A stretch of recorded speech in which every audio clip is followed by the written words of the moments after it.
Hi, I'm Mike Thurkettle. I'm Managing Director here at Milltech Precision Engineering. We are a subcontract machining facility specialising in milling, turning, 5-axis, sliding head and high volume manifold production. We decided to go for a Matsuura. I've known both Dom and Roger for a lot of years. There's a lot of trust there, there's a lot of history.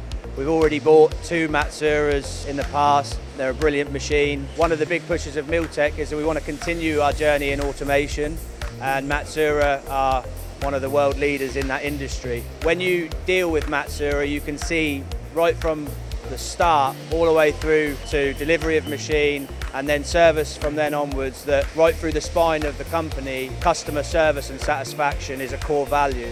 And you can see that right through all of the team.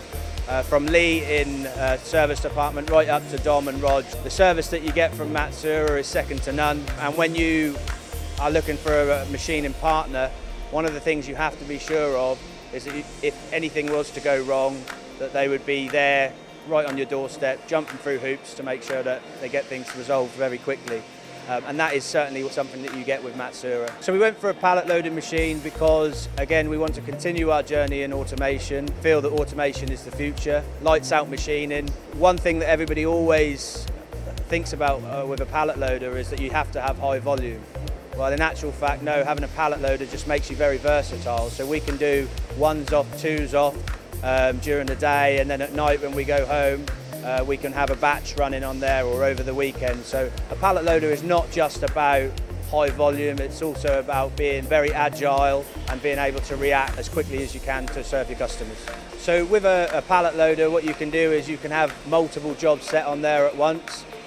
We have 90 tools on the machine, so that's more than enough tools to be able to set multiple jobs.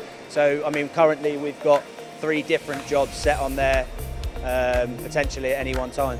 For Milltech in the future, we're going to continue to invest in automation. Pallet loaders are certainly the future and where we want to go, just to support Milltech's growth as we continue on our journey.